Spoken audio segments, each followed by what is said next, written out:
सभी को नमस्ते। आज मैं क्लास 10th गणित के 2021 का जो मॉडल पेपर है वो मैं सॉल्यूशन करा रहा हूँ। बोर्ड के अकॉर्डिंग, जो बोर्ड ने जो मॉडल पेपर जारी किया है उसके अकॉर्डिंग आप यकीन माने कि जो मैं क्वेश्चन सोल्व कराऊंगा, अर्थात 28 ही क्वेश्चन, इसमें से बहुत सारे क्वेश्चन आपको बोर्ड के एग्ज़ाम में हूबहू मिलेंगे। तो चलिए हम इसको सॉल्व करते हैं। पहले क्वेश्चन है कि 625 का वर्गमूल है। अ में है 15, बी में है 25, स में है 15 और द में है 20। अब हमें 625 का वर्गमूल ज्ञात करना, तो 625 के वर्गमूल निकालेंगे। अब जिस संख्या के अंत में ध्यान में रखें कि 0 और 5 हो तो उसमें 5 का पूरी बार भाग जाता है। तो इसमें 5 है तो इसके गुणनखंड करेंगे 5 से। 5 एकम 5, 1 बचा 12 हो गया, 5 दूनी 10 और 2 बच गए, 5 पंजे 25। वापिस 5 है तो 5 से जाएगा वापिस, 5 दूनी 10, 2 बचे, 5 पंजे 25 और 5 पंजे 25 और 5 एकम 5। अब इसके जो ये जोड़ा बना है तो हम लिखेंगे 5 इंटू 5 इंटू 5 इंटू 5। अब इसमें से और इसमें से एक 5 लिया और इसमें से एक 5 लिया, तो हमारे 5 को 5 से गुणा किया 25, तो हमारा आंसर क्या है 25। तो 625 का जो वर्गमूल होगा वो कितना होगा 25। अब इसमें देखेंगे ऑप्शन कौन सा है, तो ऑप्शन है हमारा ब 25, ये हमारा आंसर होगा। फर्स्ट का सेकंड क्वेश्चन है बहुपद fx equal to x square minus 2 में x square x equal to 2 रखने पर बहुपद का मान है। अ में है 1, 2, 3 और 4, ये हमारे ऑप्शन है। अब हमें क्या दे रखा है कि एक्स स्क्वायर माइनस 2, तो एक्स स्क्वायर माइनस 2 और x इक्वल टू क्या दे रखे हैं 2, तो x इक्वल टू 2 दे रखे हैं, तो x की जगह हम 2 रखेंगे, तो 2 रखा और इसके स्क्वायर थे स्क्वायर माइनस 2, 2 का स्क्वायर 4 माइनस 2 और 4 में से 2 गए तो आंसर कितना आया 2। अब ये 2 हमारे किस में है, इसमें, तो हमारा आंसर हो जाएगा 2। पहले का तीसरा प्रश्न है द्विघात बहुपद x square minus 3x plus 7 के शून्यकों का योग है। ऑप्शन ए में है 1, ऑप्शन बी में है 2, ऑप्शन सी में है 4 और ऑप्शन डी में है 3।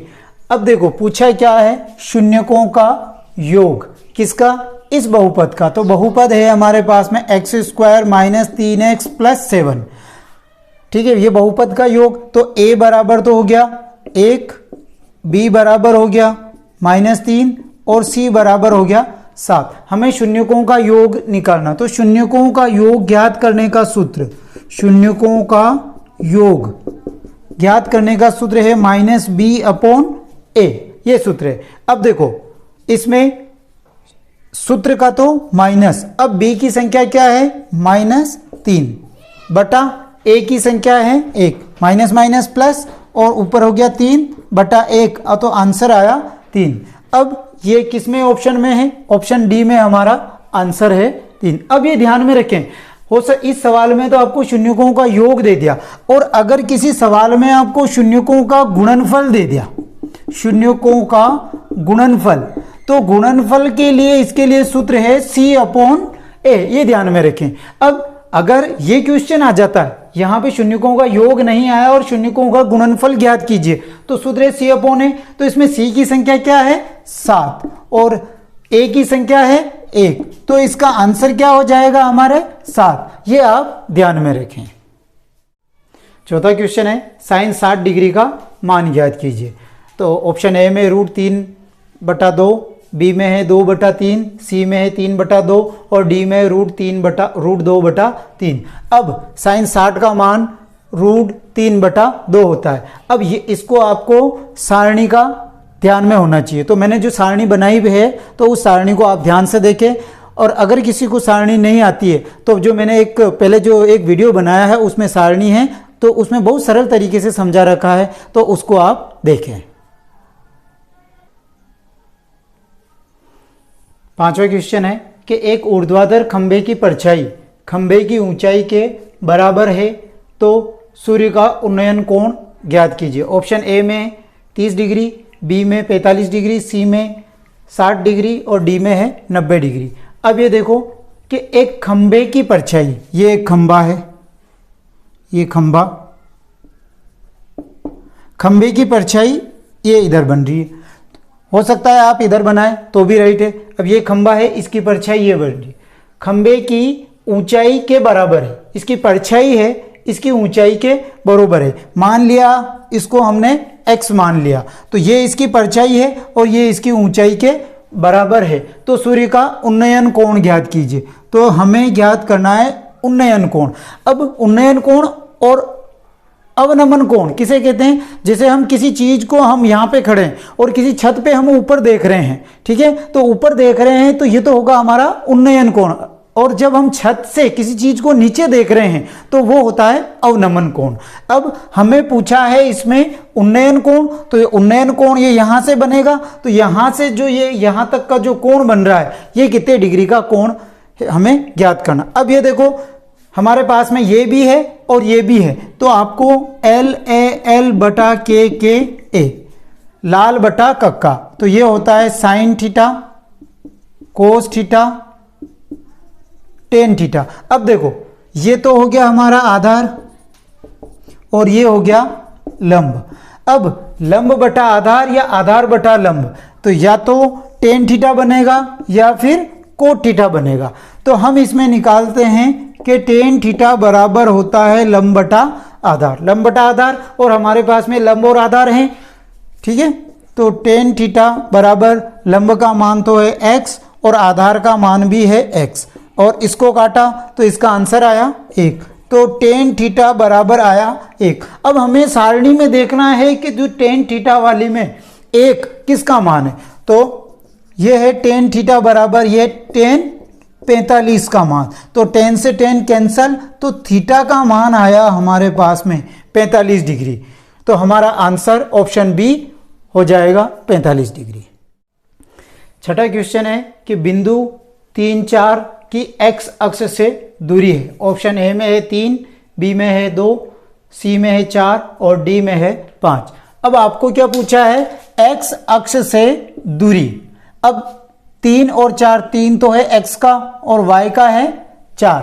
अब आपको x अक्ष से जब दूरी पूछता है तो y वाला मान बताना है, और अगर y अक्ष से दूरी पूछता है तो आपको x वाला मान बताना। तो यहां पे x अक्ष से दूरी, x अक्ष से दूरी हो जाएगी। अब x की पूछा तो y का मान कितना है? 4, तो हमारा आंसर हो जाएगा 4। अब इसमें देखना है कि इसमें ऑप्शन 4 किस में, तो सी में है, तो हमारा आंसर सी हो जाएगा। क्वेश्चन नंबर 7, आकृति DE समांतर BC हो और AD बराबर 3 सेंटीमीटर, BD बराबर 2 सेंटीमीटर तथा AE बराबर 1.5 सेंटीमीटर हो तो EC का मान है। ऑप्शन ए में है 1, बी में है 2, सी में है 3 और डी में है 4। आपको ये चित्र दे रखा है कि इसमें आपको AD, देखो AD ये है, तो AD का मान तो दे रखा आपको 3 सेंटीमीटर, और BD का दे रखा आपको 2 सेंटीमीटर, और AE ये है तो इसका मान दे रखा आपको 1.5 सेंटीमीटर। और आपको ज्ञात क्या करना है? EC, अर्थात ये हमें ज्ञात करना है। जब आपके कोई भी सवाल इस तरीके से आता है और आपको अगर चित्र नहीं बना रखा है तो आपको इसको ध्यान से देखना है कि DE समांतर BC, अर्थात इस भुजा के समांतर ये हैं, और आपको ऐसे ध्यान में रहे। तो अब ये है AD बटा DB, AD बटा DB बराबर AE बटा EC। अब ये देखो, जब ये भुजा और ये भुजा बरोबर हैं, समांतर हैं, तो ये भुजा इसके बरोबर, ये भुजा इसके बरोबर, हम इस नियम के अकॉर्डिंग। अब देखो AD का मान कितना है? 3, DB का मान कितना? 2, और AE है 1.5 और EC हमें ज्ञात करना है। क्रॉस गुणा, तो 3 EC बराबर 1.5 इंटू 2। अब EC 3 इंटू में है तो बटे में जाएगी, तो EC बराबर 1.5 इंटू 2 बटा 3, पॉइंट हटाया 0। 15 की टेबल से 15 एकम 15, 15 दूनी 30, और 2 से 2 कैंसल, बचा क्या? 1। तो EC बराबर आ गया 1 सेंटीमीटर आंसर। अब 1 सेंटीमीटर इसमें ऑप्शन किस में है, तो ए में, तो हमारा आंसर हो जाएगा ए। 8वां क्वेश्चन है कि गोले का व्यास 14 सेंटीमीटर है, तो गोले का पृष्ठीय क्षेत्रफल है। ऑप्शन ए में है 516 सेंटीमीटर स्क्वायर, बी में है 616 सेंटीमीटर स्क्वायर, सी में 716 सेंटीमीटर स्क्वायर और डी में है 816 सेंटीमीटर स्क्वायर। तो क्या दे रखा है हमें, गोले का व्यास दे रखा है। तो गोले का व्यास दे रखा है 14 सेंटीमीटर, तो हम इसकी पहले त्रिज्या निकालेंगे। तो त्रिज्या ज्ञात करने का सूत्र है व्यास बटा 2। तो व्यास तो है 14 बटा 2 का भाग लगा दिया तो 7 सेंटीमीटर। तो 7 सेंटीमीटर आई हमारे पास में त्रिज्या। क्या ज्ञात करना है, गोले का पृष्ठीय क्षेत्रफल। तो गोले का पृष्ठीय क्षेत्रफल का सूत्र, गोले का पृष्ठीय क्षेत्रफल का सूत्र 4 पाई आर स्क्वायर। तो 4 इंटू 22 बटा 7 इंटू आर है 7 इंटू 7, 7 से 7 कैंसिल, 22 चौक 88। तो 88 इंटू 7, 8 7 56, 8 7 56 और 5 61, तो 616 सेंटीमीटर स्क्वायर हमारे आंसर है। तो इसमें 616 सेंटीमीटर स्क्वायर बी में है, तो ये हमारा आंसर हो जाएगा।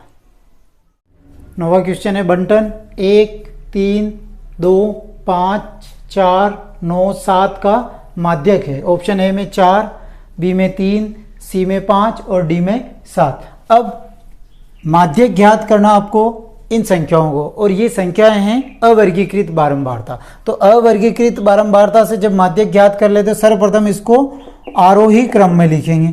तो आरोही क्रम में लिखने पर अर्थात छोटी संख्या पहले बड़ी संख्या बाद में, तो 1 फिर 2 3 4 5 फिर है 7 और 9, 1 2 3 4 5 6 7 संख्या हो रही है। तो इसके लिए माध्यक के लिए सूत्र होता है n + 1 बटा 2। तो 7 + 1 बटा 2 बराबर 8 बटा 2 बराबर 4। अब इसमें देखना है आपको जो सही आरोही क्रम में लिखा है कि इसमें चौथी संख्या कौन सी है। तो 1 2 3 4 चौथी संख्या है 4। तो अतः माध्यक हमारा 4 आंसर हो जाएगा। अब इसमें देखेंगे कौन से ऑप्शन में है, तो ऑप्शन फर्स्ट में, तो ये हमारा आंसर हो जाएगा। हाँ, 10वां क्वेश्चन है कि वृत्त की परिधि पर स्थित बिंदु पर कितनी स्पर्श रेखाएं खींची जा सकती है। ऑप्शन ए में है 2, बी में 3, सी में 4 और डी में है 1। देखो ये है वृत्त और क्या पूछ रहा है, वृत्त की परिधि। ये वृत्त की परिधि पर स्थित ये कोई बिंदु है, ये हमने बिंदु ले लिया। तो इस बिंदु पर कितनी स्पर्श रेखाएं खींची जा सकते हैं। तो इसकी जो स्पर्श बिंदु है इससे हम एक ही स्पर्श रेखा खींच सकते हैं कि ये वृत्त का केंद्र बिंदु है। अगर हम इसको मिला देते हैं तो यहाँ पे हम जो स्पर्श रेखा की जो रचना करते हैं वो एक ही स्पर्श रेखा खींच सकते हैं। तो इसमें स्पर्श रेखा एक आएगी, तो हमारा ऑप्शन हो जाएगा डी। और अगर आपको प्रश्न पूछे कि वृत्त के व्यास पर, तो वृत्त के व्यास पर कितनी स्पर्श रेखाएं, तो अगर वृत्त के व्यास के पूछे, ये वृत्त है और ये वृत्त का व्यास है, तो इस पे हम 2 स्पर्श रेखाएं खींची जा सकते हैं। और अगर इसमें आपके कि वृत्त की परिधि पर स्थित बिंदु पर कितनी स्पर्श रेखाएं खींची जा सकती है, 1। और अगर आपके बिंदु शब्द नहीं आया है और कहा प्रश्न कि वृत्त की परिधि पर कितनी स्पर्श रेखाएं खींची जा सकती है, तो आपको बताना है अनंत। जैसे देखो कि ये वृत्त है, ये वृत्त है, वृत्त है और ये इसकी परिधि पर, तो इसकी परिधि पर हम ये स्पर्श रेखा भी खींच सकते हैं, इधर भी स्पर्श रेखा खींच सकते हैं, इधर भी खींच सकते हैं, इधर भी, अर्थात हम इसमें अनंत स्पर्श रेखाएं खींच सकते हैं। अगर आपको बिंदु शब्द नहीं दिया है और अगर बिंदु शब्द दे दिया तो आपको 1 लिखना है, अगर बिंदु शब्द नहीं आया है तो आपको अनंत लिखना है। क्वेश्चन 2 है कि वैदिक विधि से 105 का वर्गफल ज्ञात कीजिए। देखो वर्गफल से कभी भी कंफ्यूज नहीं होना है आपको, वर्गफल भी आ सकता है या वर्ग भी आ सकता है, ठीक है, ये ध्यान में रखें। वर्गफल और वर्गमूल में अंतर है। वर्गफल में तो इसका क्या करना है, आपको स्क्वायर निकालना है, ये ध्यान में रखें।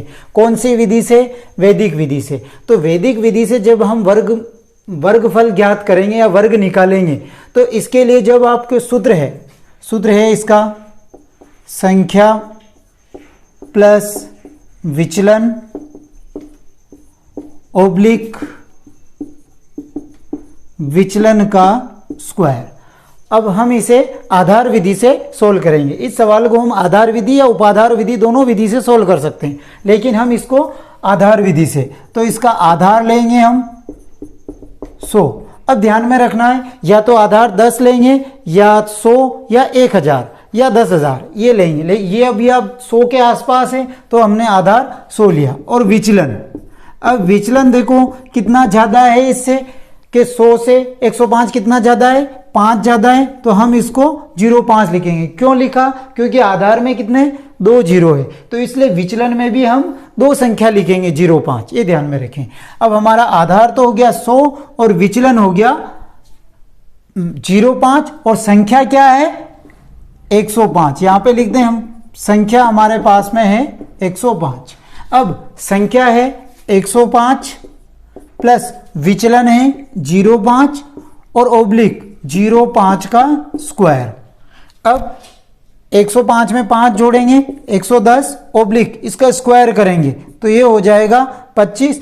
अब ये देखो, अब इसमें आधार क्या लिया हमने 100, तो इसमें 2 संख्या होनी चाहिए, 2 संख्या है तो इसको हम ऐसी के ऐसी लिख देंगे, तो हमारा आंसर हो जाएगा 11,025। ये हमारा आंसर हो जाएंगे। क्वेश्चन नंबर 3 है समांतर श्रेणी 2, 7, 12, 17 डैश का 12वां पद ज्ञात कीजिए। अब समांतर श्रेणी हमारे सिलेबस में प्रश्नावली 5 है और आपको 2, 7, 12 और 17 दे रहेगा, डैश का 12वां पद ज्ञात करना। अब ये तो हो जाएगा A1, A2, A3, A4, ठीक है। तो सर्वप्रथम हम निकालते हैं D का मतलब होता है सार्व अंतर, अर्थात इन संख्याओं के बीच में अंतर कितना है।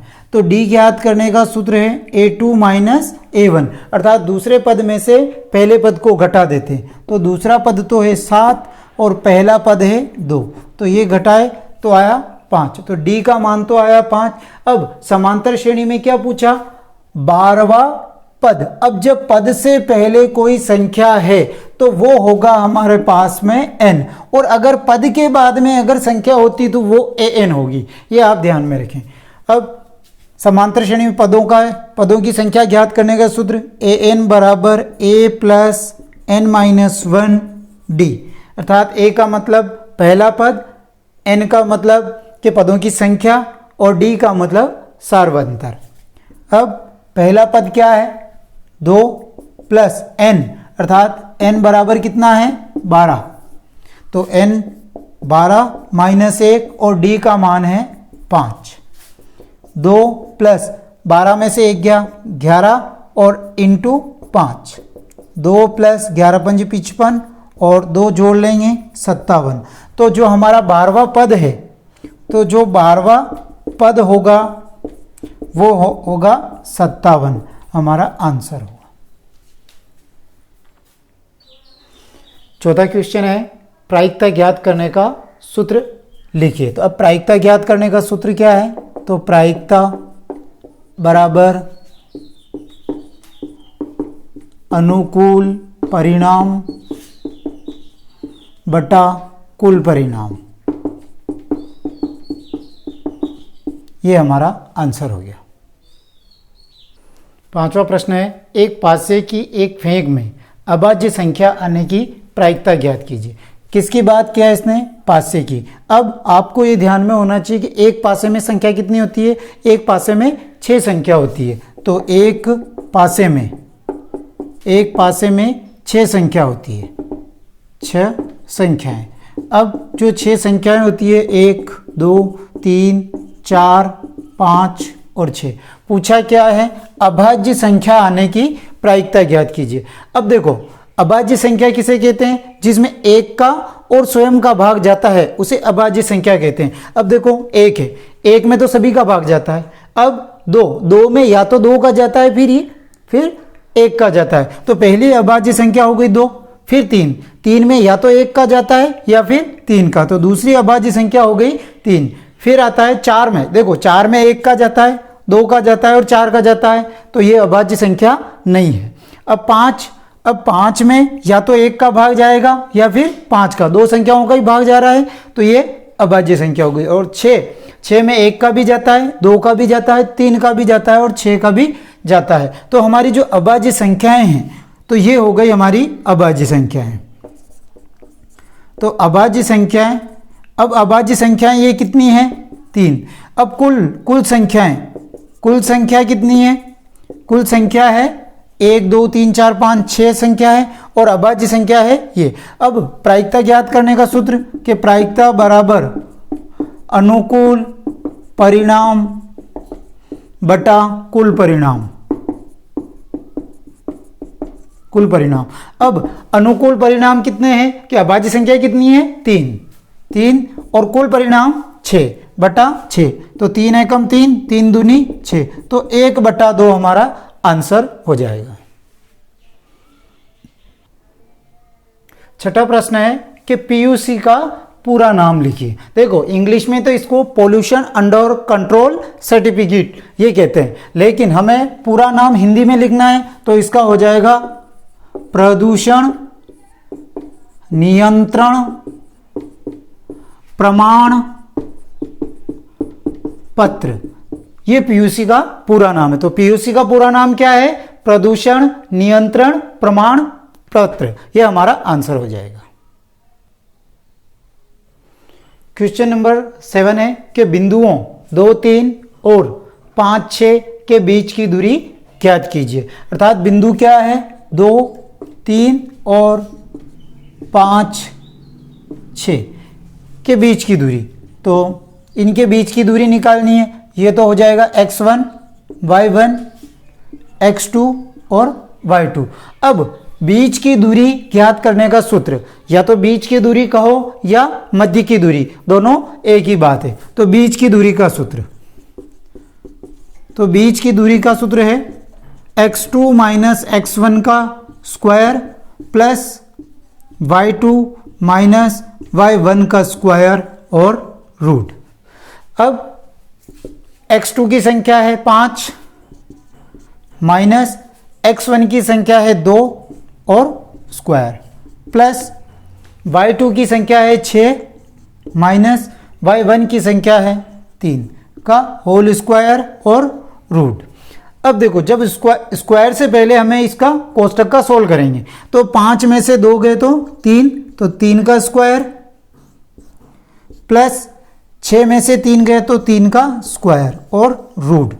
अब 3 का स्क्वायर 9 होता है, ध्यान में रखना 3 का स्क्वायर 6 नहीं होता है, 3 इंटू 3, ठीक है 9 प्लस 3 का स्क्वायर भी 9 रूट, और इनको जोड़ेंगे तो रूट 18। ये हमारा आंसर हो जाएगा। आप इसको आगे और भी लिख सकते हो, जैसे इसके गुणनखंड कर लेते हैं। 2 × 18, 2 × 3 6 और 3 एकम 3, इसका जोड़ा बन रहा है तो इसको हम 3 रूट 2 भी लिख सकते हैं। 8वां क्वेश्चन है कि बेलन का संपूर्ण पृष्ठीय क्षेत्रफल ज्ञात करने का सूत्र लिखो। अब देखो बेलन का संपूर्ण पृष्ठीय क्षेत्रफल, तो बेलन का संपूर्ण पृष्ठीय क्षेत्रफल का सूत्र, बेलन का संपूर्ण पृष्ठीय क्षेत्रफल बराबर 2 पाई r कोष्टक r प्लस h। ये बेलन का संपूर्ण पृष्ठीय क्षेत्रफल, हमारा आंसर तो ये हो गया। लेकिन अब जब बेलन का संपूर्ण, इसके 3 सूत्र होते हैं, बेलन का संपूर्ण पृष्ठीय क्षेत्रफल और एक और बेलन का वक्र पृष्ठीय क्षेत्रफल। बेलन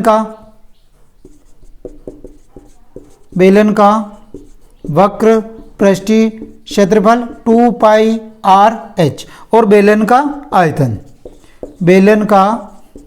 आयतन बराबर पाई r स्क्वायर h। हमें इस क्वेश्चन में तो आंसर यही पूछा, लेकिन आपको मैंने 2 और एक्स्ट्रा बता दिया। तो अगर आपको बेलन का आयतन पूछे पाई r स्क्वायर h, बेलन का वक्र पृष्ठीय क्षेत्रफल पूछे 2 पाई r h और बेलन का संपूर्ण पृष्ठीय क्षेत्रफल पूछे तो 2 पाई r कोष्टक r प्लस h, ये हमारा आंसर है।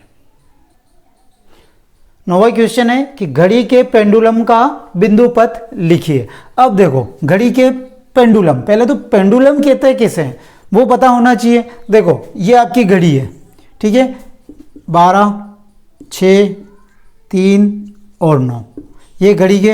अब यहाँ पे जो एक इधर एक जो ऐसा बाहर होता है डंडा टाइप, ये क्या होता है, ये यहाँ से यहाँ तक घूमता है, फिर ये यहाँ से यहाँ तक घूमता है, अर्थात ये यहाँ से लगा करके यहाँ तक, अगर मैं इसको ऐसे मिला देता हूँ, ठीक है, तो ये क्या बन गया, वृत्त का चाप। तो इसमें जो घड़ी के पेंडुलम का जो बिंदु पथ होगा वो वृत्त का चाप होगा। तो हमारा आंसर इसका तो वृत्त का चाप। लेकिन अगर आपको घड़ी के मिनट की सुई का बिंदु पथ पूछे, देखो ये घड़ी है, ठीक है, और अगर इसके आपको घड़ी के मिनट की सुई, ये मिनट की सुई है, ये पूरा एक राउंड काटती है, एक राउंड घूमेगी तो क्या बनी है आकृति, वृत्त बनी।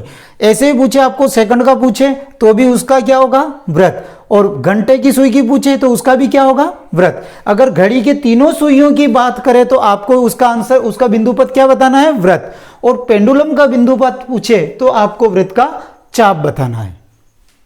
दूसरा क्वेश्चन है कि सीसीटीवी कैमरे का यातायात प्रबंधन में कोई दो उपयोग लिखिए। अब जहाँ पे जो सीसीटीवी कैमरे लगे हुए हैं कि उनका यातायात में क्या क्या उपयोग है, तो इसमें से हमें इस प्रश्न में से सिर्फ दो उपयोग लिखने हैं। जिसमें से पहला उपयोग है कि जहाँ पे सीसीटीवी कैमरा लगा है हम यातायात कटने की डर से यातायात नियमों का उल्लंघन नहीं करेंगे। अगर हम यातायात नियमों का उल्लंघन करेंगे तो सीसीटीवी कैमरे के माध्यम से हमारे चालान कटने का डर रहेगा।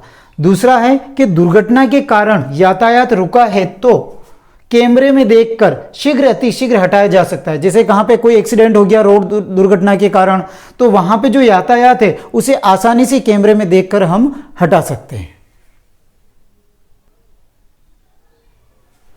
क्वेश्चन नंबर 11 है कि 1 से 15 तक में अभाज्य संख्या आने की प्रायिकता ज्ञात कीजिए। देखो अब 1 से 15 तक संख्या लिख लो, 1 2 3 4 5 6 7 8 9 10 11 12 13 14 और 15। तो अब देखो कुल संख्या कितनी हो गई, कुल संख्या बराबर 15। अब पूछा है अभाज्य संख्या, तो अभाज्य संख्या किसे कहते हैं, जिसमें एक का और स्वयं का भाग जाता है उसे अभाज्य संख्या कहते हैं। देखो एक तो हो गई 2 3 5 7 11 13, ये हमारी अभाज्य संख्या होगी। अब देखो अगर हम एक लेते हैं, एक भाज्य भी नहीं है और अभाज्य भी नहीं है, ये ध्यान में रखें। तो एक क्या है, विषम है। 2 अब अभाज्य संख्या है, तो अभाज्य संख्याएं पहली हो गई 2 3 5 7 11 13। तो ये संख्याएं 1 2 3 4 5 6, तो ये हो गए हमारे पास में 6 संख्याएं, अर्थात अनुकूल परिणाम कितने आ गए, 6। कुल परिणाम कितने हैं, 15। तो हमें क्या ज्ञात करना, अभाज्य संख्या आने की प्रायिकता। तो अभाज्य संख्या की प्रायिकता, अभाज्य संख्या की प्रायिकता बराबर अनुकूल परिणाम बटा कुल परिणाम। अब अनुकूल परिणाम है 6 और कुल परिणाम है 15।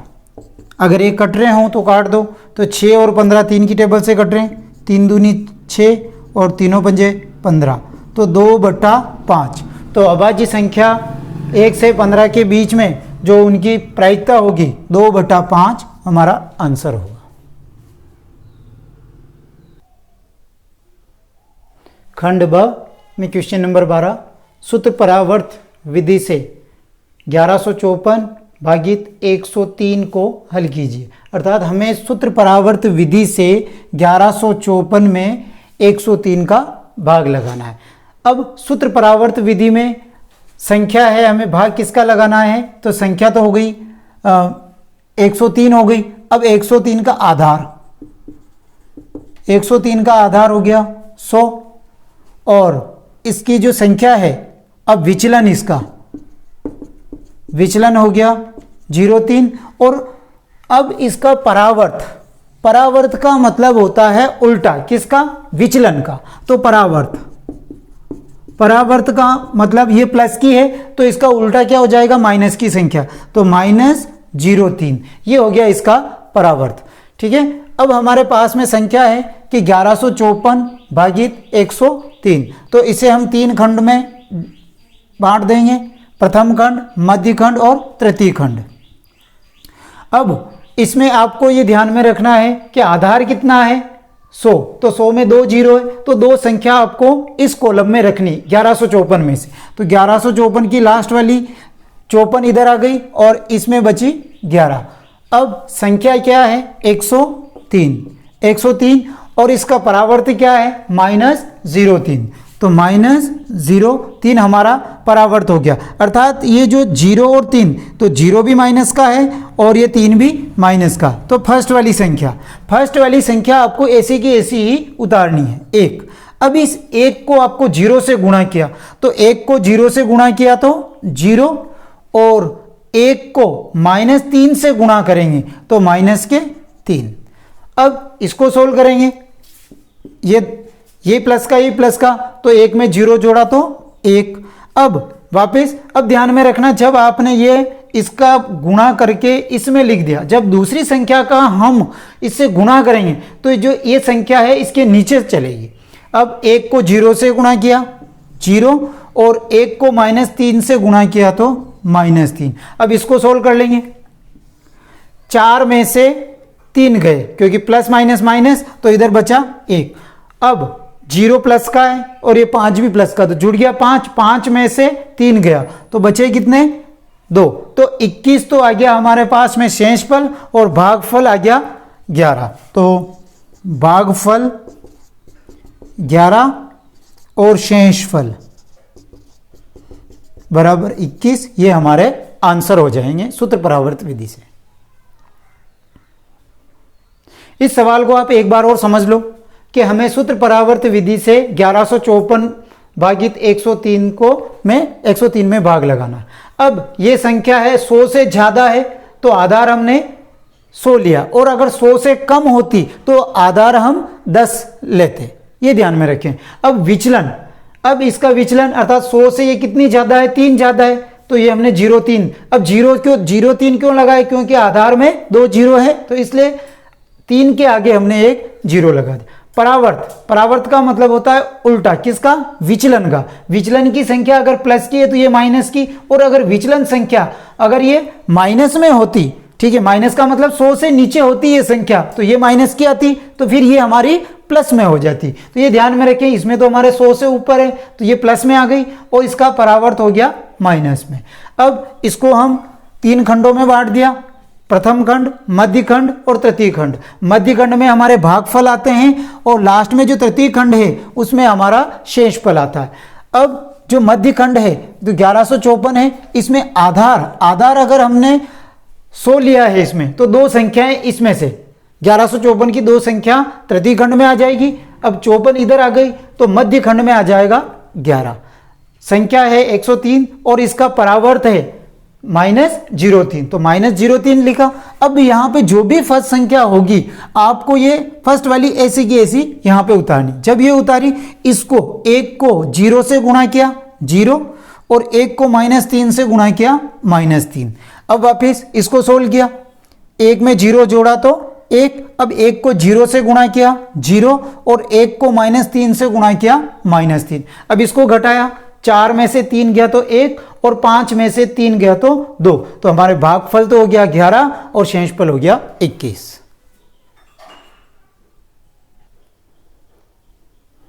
तेरहवां क्वेश्चन है, द्विघात बहुपद 2x² - 8x + 6 के शून्यक ज्ञात करो और शून्यकों एवं गुणांकों के बीच संबंध की सत्यता की जांच कीजिए।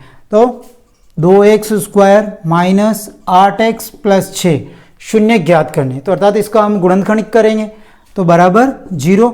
अब देखो यहाँ है 2, यहाँ है 6, 2 को 6 से गुणा किया 12, ठीक है। ऐसी कौन सी संख्या जो गुणा करे तो 12 आ जाए, और यहाँ निशान क्या है प्लस का, तो जोड़ने पर माइनस के आपको 8 चाहिए। तो देखो अगर मैं 2 को 6 से गुणा करता हूं तो 12, और 2 में 6 जोड़ता हूं तो ये कितना आता है 8। लेकिन ये किसका चाहिए माइनस का। अगर मैं ये दोनों संख्याएं माइनस की ले लेता हूं तो माइनस 8 आ जाते हैं, क्योंकि माइनस माइनस प्लस, लेकिन साइन माइनस का। तो संख्या क्या हो जाएगी -2 और -6। अब इसके साथ में x है तो इन दोनों के साथ में भी x लग जाएगा। तो 2x square minus 2x minus 6x plus 6 बराबर 0। अब इन दो संख्याओं में और इन दो संख्याओं में हम कॉमन लेंगे। हाँ, हो सकता है इन संख्याओं को मैंने 2 और 6 लिखा, आप 6 और 2 भी लिख सकते हो तो भी राइट है। अब इसमें 2x स्क्वायर माइनस 2x, तो 2x कॉमन हो गया तो इधर बचा x माइनस 2x में 2x का भाग लगाया तो एक बार माइनस। अब इसमें 6 कॉमन है तो इधर बचा x और माइनस प्लस माइनस, और 6 में 6 का भाग लगाया तो 1 बराबर 0। जब आप गुणनखंड सोल्व करते हैं तो दोनों कोष्टक आपके सेम आने चाहिए। अगर ये दोनों कोष्टक अलग अलग आते हैं तो आपके कहीं पे आपने मिस्टेक की है। अब इन दोनों में से एक लिख लेंगे तो x माइनस 1 और दूसरा हो जाएगा 2x माइनस 6, तो 2x माइनस 6 बराबर 0। अब दोनों के क्या ज्ञात करना है, शून्य ज्ञात करना। तो x माइनस 1 बराबर 0, ये माइनस का इधर आएगा तो प्लस का, तो x बराबर 1, एक शून्य तो ये आया। दूसरा 2x माइनस 6 बराबर 0, ये माइनस का उधर जाएगा तो प्लस का बराबर 6, और x बराबर 6/2 बराबर 2 तिया 6, तो ये आ गए हमारे पास में 3। तो 2 शून्य का है, एक तो 1 और एक आया 3। अब हमें क्या ज्ञात करना है इसका, अब शून्यकों का योग और शून्यकों का गुणनफल निकाल लेते हैं इसका। शून्यकों का योग, शून्यकों का योग का मतलब जोड़, कौन कौन सा शून्यक, 1 और 3 का, तो 1 प्लस 3 बराबर 4, तो शून्यकों का योग तो आया 4। अब शून्यकों का गुणनफल निकालते हैं। शून्यकों का गुणनफल का मतलब गुणा करेंगे तो 1 × 3 बराबर 3, तो शून्यकों का योग तो आया 4 और गुणनफल आया 3।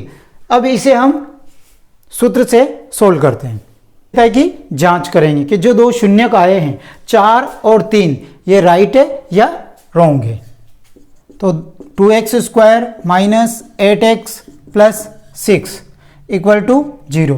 अब इसे हमें द्विघात समीकरण ax square plus bx plus c equal to 0 से तुलना करेंगे, अर्थात x स्क्वायर का गुणांक a है, x का गुणांक इसमें b है और c का गुणांक c है। अब देखो x स्क्वायर का गुणांक इसमें क्या है, तो a बराबर क्या हो जाएगा 2, ऐसे ही b बराबर -8 और c बराबर हो जाएगा 6। अब शून्यकों का योग और गुणनफल निकालेंगे हम इससे, किससे, द्विघात समीकरण से। तो शून्यकों का योग ज्ञात करने का सूत्र है -b/a। अब देखो सूत्र का माइनस और b की संख्या है -8, तो -8 बटा a की संख्या है 2, माइनस माइनस प्लस, तो 8/2 बराबर 2 चौक 8, 4। तो शून्यकों का योग कितना आया 4, इधर भी हम शून्यकों का योग निकाला तो 4, अर्थात ये जो योग निकाला ये तो हमारा सही है। अब निकालते हैं इसे गुणनफल शून्यकों का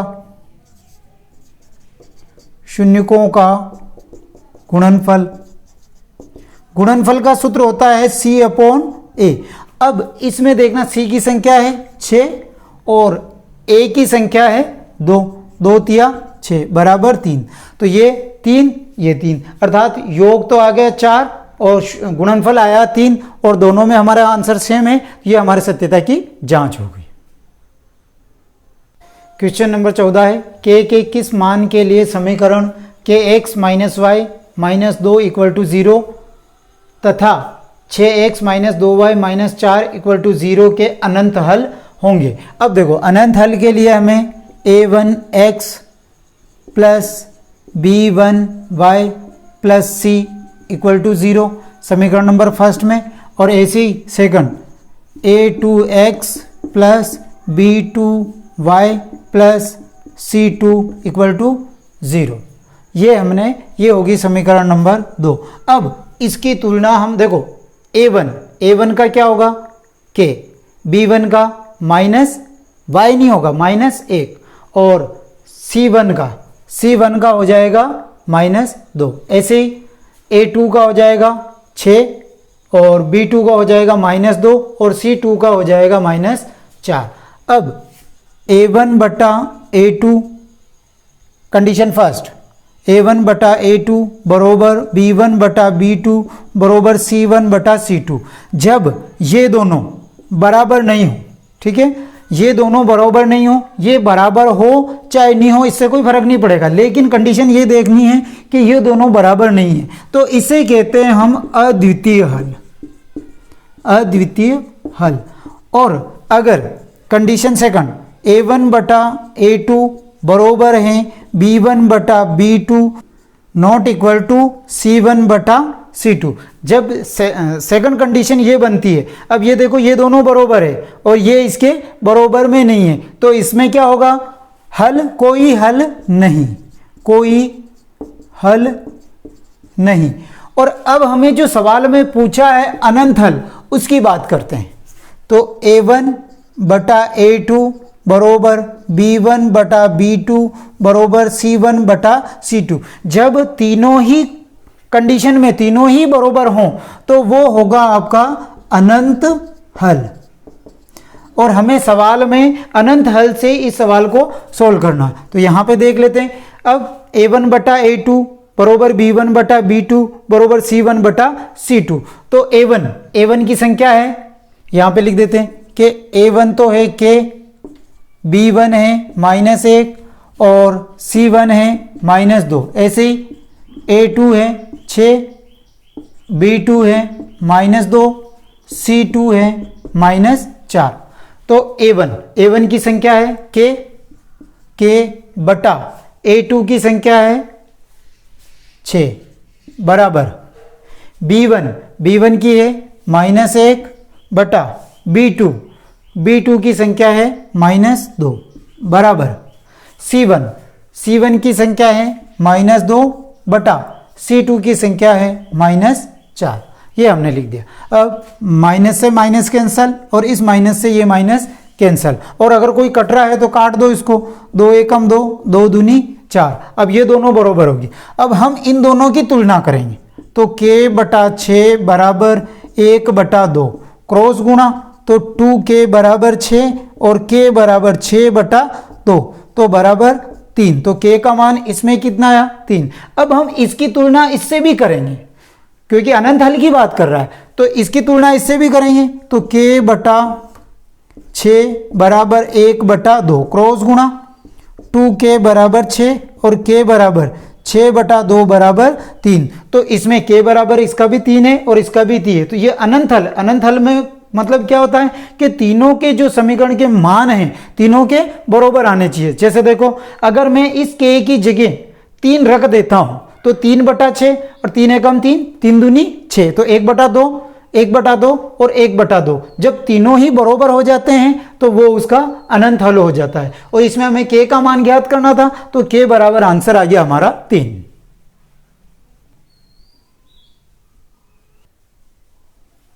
question number 15, tan square 60 degree plus 3 cos square 30 degree का मान ज्ञात कीजिए।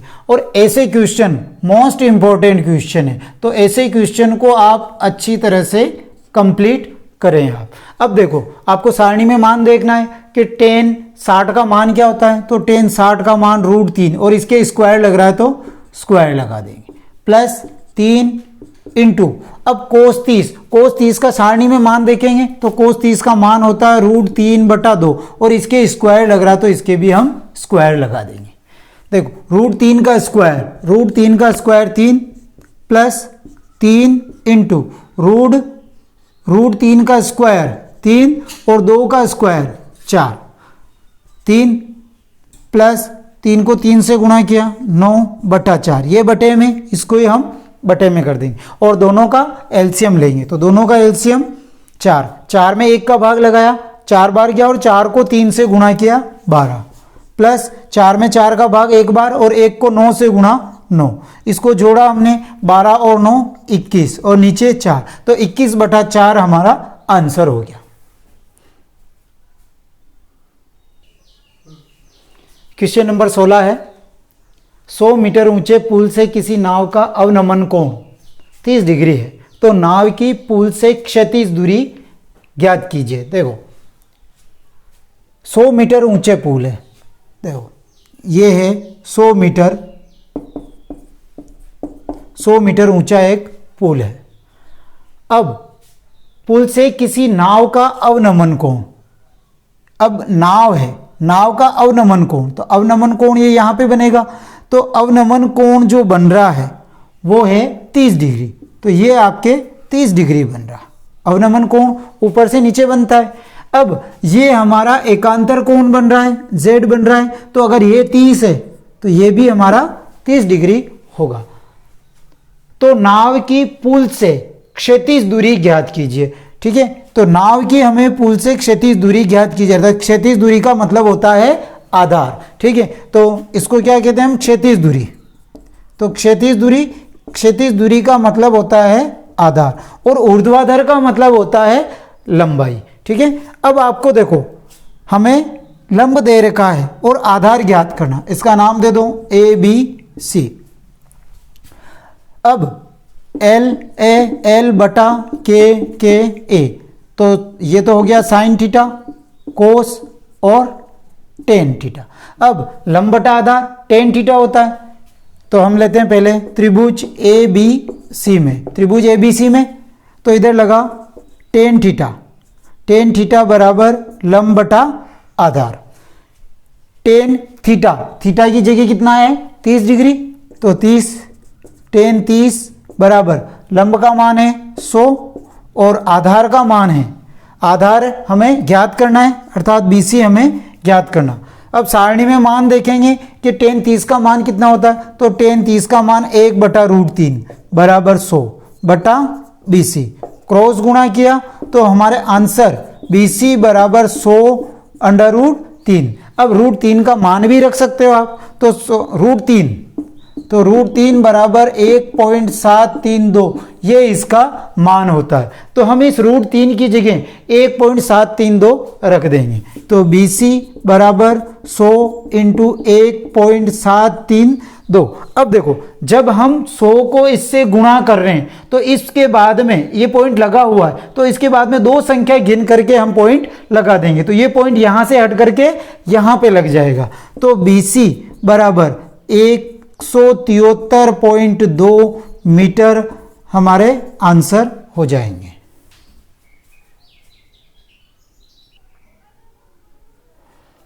सत्रहवां क्वेश्चन है कि यदि राजू पहली, दूसरी, तीसरी व चौथी सिग्नल लाइट को क्रमशः 3, 8, 13, 18 सेकंड में पार करता है, तो 78 सेकंड में कौन सी सिग्नल लाइट पार कर चुका होगा। क्वेश्चन ये है आपको, देखो पहली, दूसरी, तीसरी और चौथी यानी सिग्नल लाइट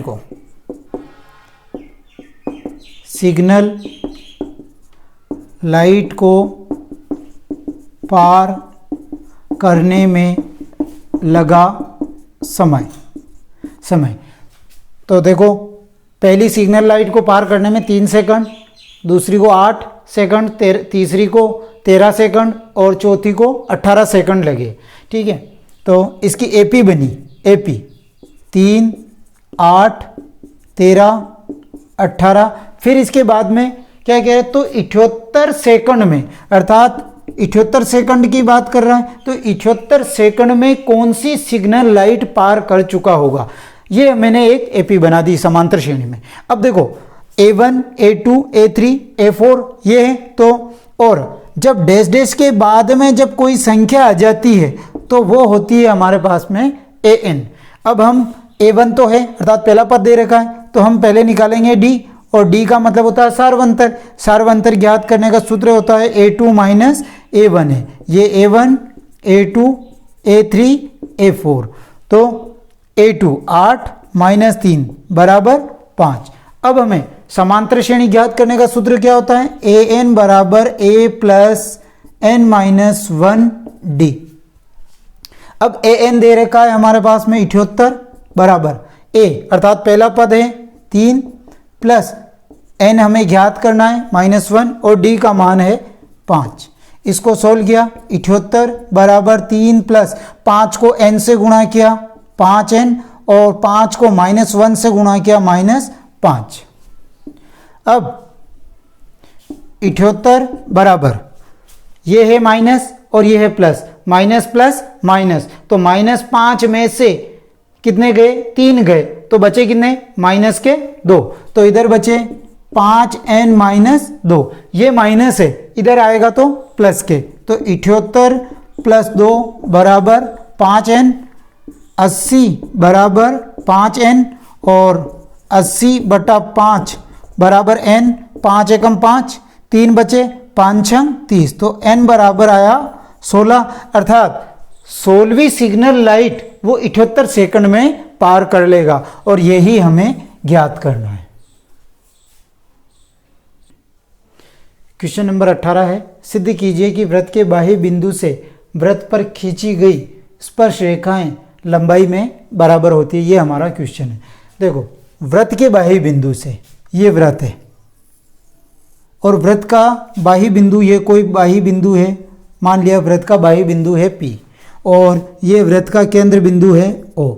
अब ये कह रहा है कि वृत्त के बाह्य बिंदु से वृत्त पर खींची गई स्पर्श रेखाएं बराबर होती है। तो ये वाला बिंदु है, वृत्त के केंद्र बिंदु को हमने इससे मिला दिया और इस वाले बिंदु से कि वृत्त पर जब खींची गई स्पर्श रेखाएं परस्पर बराबर होती है, ये प्रश्न कह रहा है। अब ये देखो, ये यहाँ से ये यहाँ पे स्पर्श कर रहा है तो इसको मैंने इससे मिला दिया और ये भी इधर स्पर्श कर रहा है तो इसको भी मैंने इससे मिला दिया।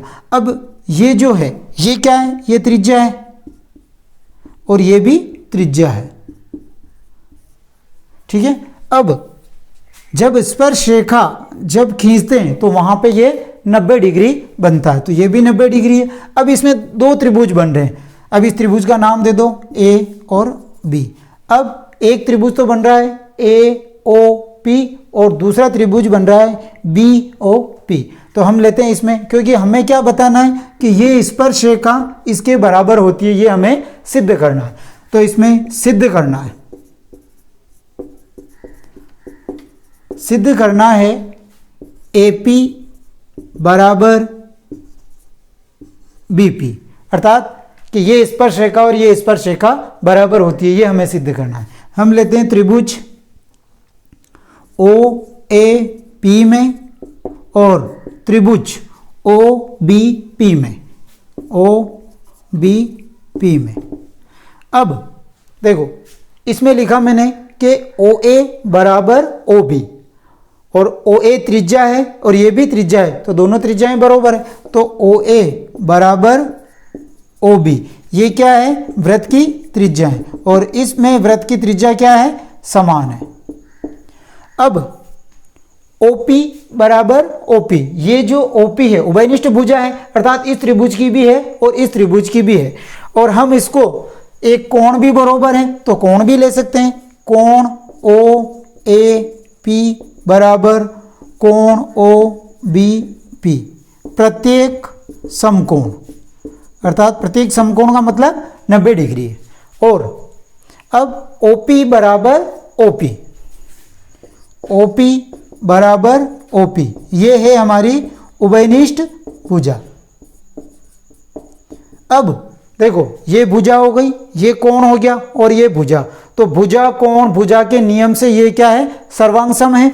तो हम लिख देते हैं त्रिभुज OAP सर्वांग सम है त्रिभुज OBP के SAS के सर्वांग सम नियम से। जब ये सर्वांग सम नियम से बराबर हैं और हमें ज्ञात क्या करना है, AP बराबर BP, तो AP बराबर BP और AP बराबर BP क्या है, तो सर्वांग सम त्रिभुज की समान भुजा है। तो AP बराबर BP क्या है, सर्वांग सम त्रिभुज की समान भुजाएं, और यही हमें आंसर में लाना है कि स्पर्श रेखाएं बराबर होती है। तो ये लिखने के बाद हम और एक लाइन भी लिख सकते हैं कि अतः AP बराबर BP है और दोनों क्या है, सर्वांग दोनों स्पर्श रेखाएं बराबर होती हैं। 19वां क्वेश्चन है कि एक 8 सेंटीमीटर लंबाई का एक रेखाखंड खींचकर उसे 1:3 में आंतरिक विभाजन कीजिए। देखो मैंने एक लाइन खींची 8 सेंटीमीटर की, ये इसका नाम दे दिया ए और बी, 8 सेंटीमीटर। अब इसे हमें आंतरिक विभाजन करना है 1:3 में। अब इसमें 1:3 में आंतरिक विभाजन करना तो आप ऊपर भी कर सकते हो और नीचे भी कर सकते हो। तो आपको क्या करना है कि नीचे या ऊपर एक जगह न्यून कोण बनाती हुई एक रेखा खींचनी है। तो न्यून कोण, ये मैंने एक रेखा खींची और इसका नाम दे दिया मैंने x, ठीक है। अब 1:3 अर्थात 1 + 3 = 4। अगर यहाँ पे अनुपात दूसरा होता कि 2:7 होता तो इन दोनों को जोड़ लेते, ये कितना हो जाता 9। तो यहाँ पे हमें दे रखा 1:3, तो दोनों को जोड़ लिया, कितना हो गया 4। तो इस वाली जो भुजा है AX को हम 4 भागों में बांट देंगे। तो प्रकार से 1-1 सेंटीमीटर का लाइन लेंगे और 1-1, 1, 2, 3 और 4, ये मैंने बांट दिया और इसका नाम दे दिया, ये है A, तो A1, A2, A3 और A4, ये नाम दे दिया। अब इस लास्ट वाली लाइन को मैंने B से मिला दिया, ये मिला दिया। अब आपको क्या करना है, हमें क्या करना है 1:3 पे खींचना। तो एक तो मैं इस पे खींचूंगा और एक हमने इस पे मिला दिया। अब इसको इससे मिलाना। अब आपको क्या करना है, यहाँ पे प्रकार रखना है नुकीला हिस्सा और पेंसिल यहाँ पे रखनी है। आपने इसको इससे मिला दिया ये। अब आपको जो प्रकार लेना है, अब ये वाला नापना है, आपको नाप करके आपको यहाँ पे रखना है। मान लिया मैंने ये नाप है और ये नाप ये यहाँ पे चाप कटा, ये यहाँ पे, तो इस वाले भाग को मैंने इससे मिला दूंगा और यहाँ इसको नाम दे दिया मैंने B'। अब देखो 1, 2, 3, 4 अर्थात ये 1 हो गया और 3 हिस्सा ये हो गया। तो ये हमें इसको मैंने 1:3 में आंतरिक विभाजन कर दिया। अर्थात आपको इस तरीके से इस सवाल को सोल्व करना है।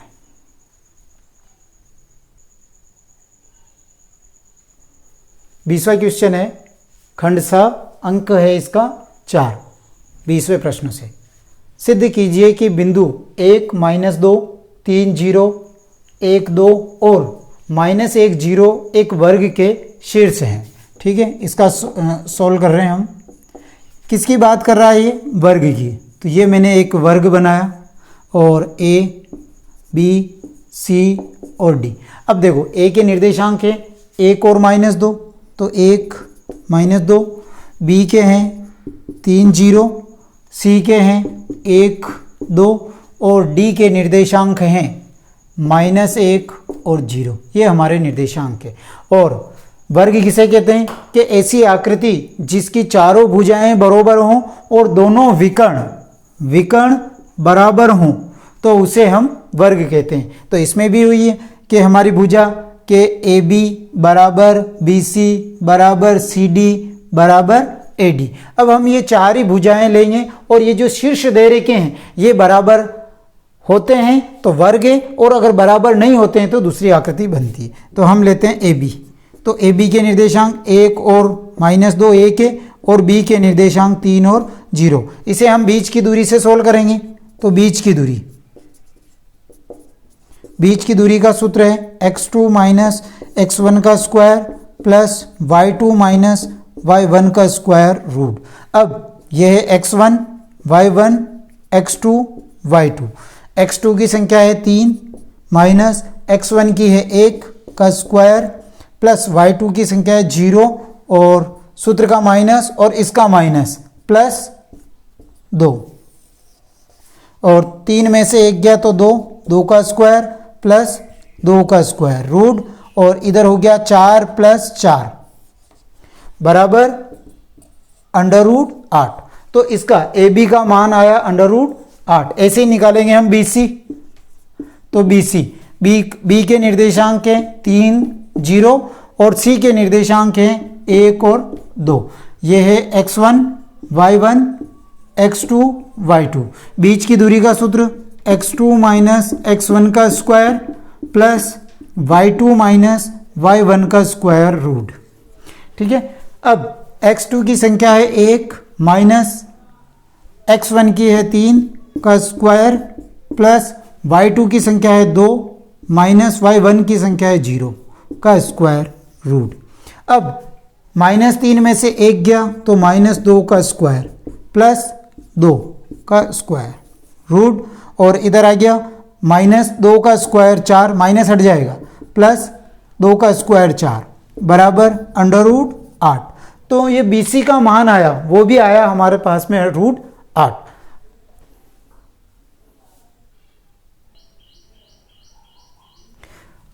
देखो AB का निकाला हमने √8 आया, BC का निकाला √8।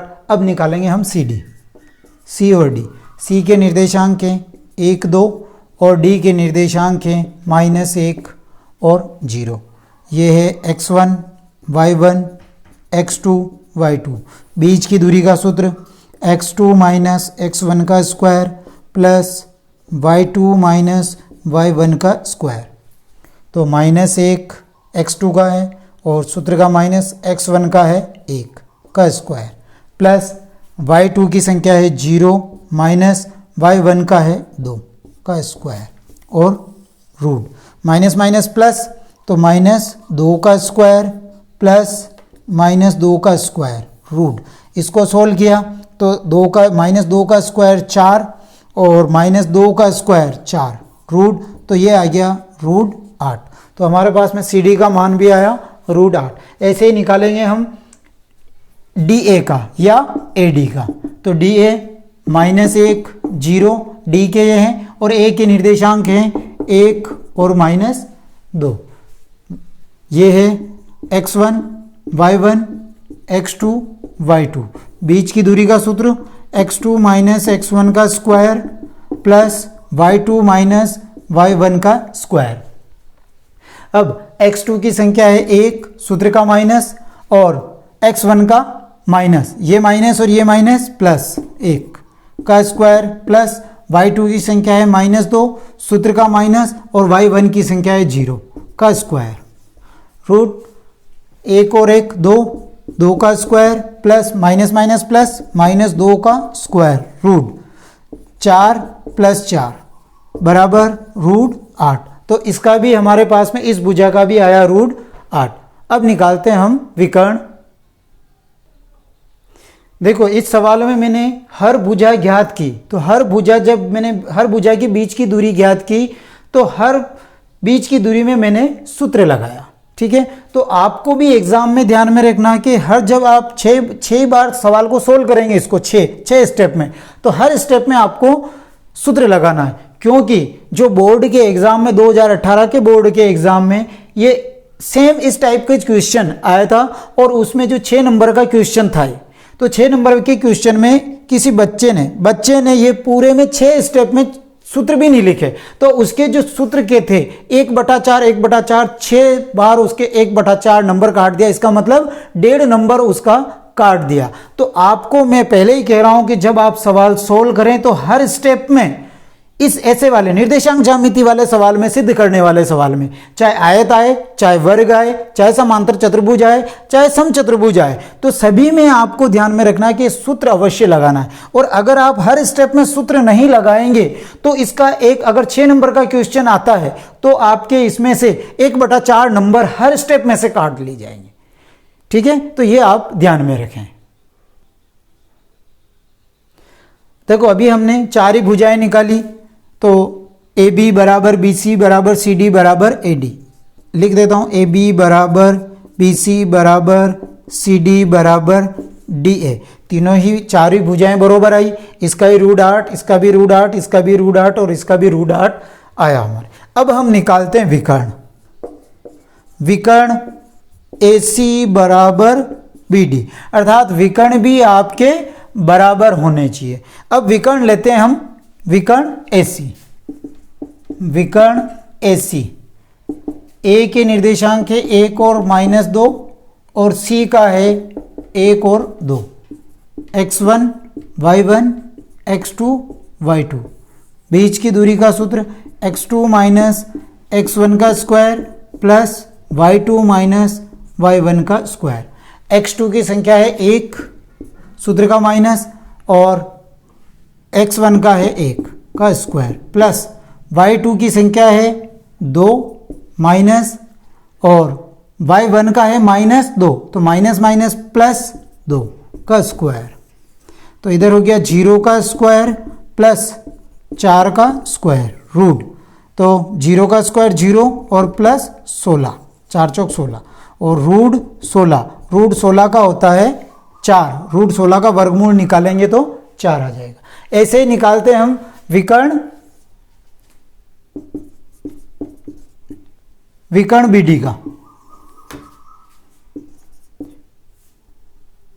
BD B के निर्देशांक हैं 3 0 और D के निर्देशांक हैं -1 और 0। सूत्र है x2 माइनस x1 का square plus y2 minus y1 का square, x1 y1 x2 y2 -1 और -3 का स्क्वायर प्लस y2 की संख्या है 0 -0 का स्क्वायर। इसको सोल्व किया, माइनस माइनस प्लस, -4 का स्क्वायर और प्लस 0 का स्क्वायर रूट, ये हो गया 16 प्लस 0 रूट और बराबर रूट 16 बराबर 4। तो इस सवाल में देखो इस AC विकर्ण भी 4 आया और BD विकर्ण भी 4 आया। तो अतः हम नीचे क्या लिखेंगे कि AB बराबर BC बराबर CD बराबर DA और विकर्ण AC बराबर BD। अतः यह एक वर्ग है और यही हमें आंसर लाना है। 21वां क्वेश्चन है कि बिंदुओं 22, 20 तथा 0, 16 को मिलाने वाली रेखा के मध्य बिंदु के निर्देशांक ज्ञात कीजिए। ध्यान में रखें आप, मध्य बिंदु के निर्देशांक ज्ञात करना है, मध्य दूरी या बीच की दूरी ज्ञात नहीं करनी है। मध्य बिंदु के निर्देशांक ज्ञात करने का सूत्र होता है x1 बटा x2 बटा 2 और y बरोबर y1 प्लस y2 बटा 2, ये ध्यान में रखें। तो मध्य बिंदु के निर्देशांक, ठीक है, 22 और 20 और दूसरा है 0 और 16। अब इन दोनों बिंदुओं के मध्य बिंदु की दूरी ज्ञात करनी है, तो ये तो हो जाएगा हमारे पास में x1 y1 x2 y2 और मध्य बिंदु के निर्देशांक, मध्य बिंदु के निर्देशांक ज्ञात करने का सूत्र होता है x बराबर x1 प्लस x2 बटा 2 और y बरोबर y1 प्लस y2 बटा 2। x बराबर x1 की संख्या है, x1 की तो है 22 प्लस x2 की है 0 बटा 2 और ये हो गया 22 बटा 2 बराबर 11। ऐसे ही निकालेंगे हम y की, तो y बरोबर y1 की संख्या है 20 प्लस y2 की है 16 बटा 2, तो y बरोबर 36 बटा 2 बराबर 2 एकम 2, 2 आठी 16, तो ये आए 18। तो हमारे जो इसके जो मध्य बिंदु के जो निर्देशांक होंगे 11 और 18, 11 और 18 हमारा आंसर हो जाएगा।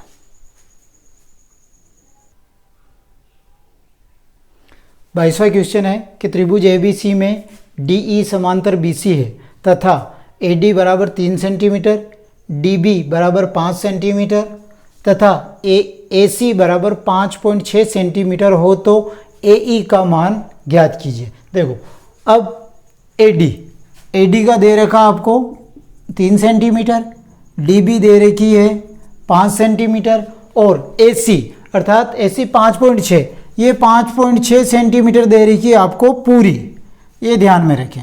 अब इसको मैंने लिखा कि AD बटा DB बराबर AE बटा EC, ये लिख दिया। अब देखो AC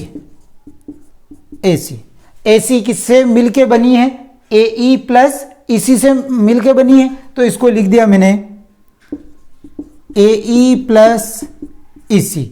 और हमें ज्ञात क्या करना है, ए ई। तो मैं क्या करूंगा, इस इसी को इधर पक्षांतरण कर दूंगा, तो ए सी माइनस इसी बराबर ए ई आ गई। ठीक है, तो हम इसमें, ठीक है, ए ई, इस ए ई की जगह ये लिखेंगे पूरा। और ए सी का मान क्या है, 5.6, तो इस ए सी की जगह 5.6 लिख देंगे। तो पहले लिख देते हैं, ए डी का मान है 3 बटा डी बी का मान है 5 बराबर ए ई की जगह ए सी माइनस ई सी, ए सी माइनस ई सी बटा ई सी, 3 बटा 5 बराबर ए सी की जगह 5.6, क्योंकि ए सी का 5.6 है, माइनस ई सी बटा ई सी, क्रॉस गुणा कर लेंगे तो ये आ गया 3 ई सी बराबर 5 कोष्टक 5.6 माइनस ई सी, 3 ई सी बराबर, इसको गुणा कर लेंगे, 5 छंग 30, 5 के 25, 26 27 28, तो 28.0 माइनस 5 को इसी से भी गुणा करेंगे 5 इसी। अब इस 5 इसी को इधर ले आएंगे, तो 3 इसी प्लस 5 इसी बराबर 28, ये हो गया 8 इसी बराबर 28, ये इसके बटे में चला जाएगा, तो इसी बराबर 28 बटा 8, इसको 2 की टेबल से काट दो, 2 चौक 8, 2 एकम 2, 2 चौक 8, 2 दूनी 4, 2 साती 14, और 7 में भाग लगा दो, 2 तिया 6, 1 बचा 0.5, 2 पंजे 10, तो इसी का मान आया 3.5 सेंटीमीटर। और हमें क्या ज्ञात करना है, ए ई।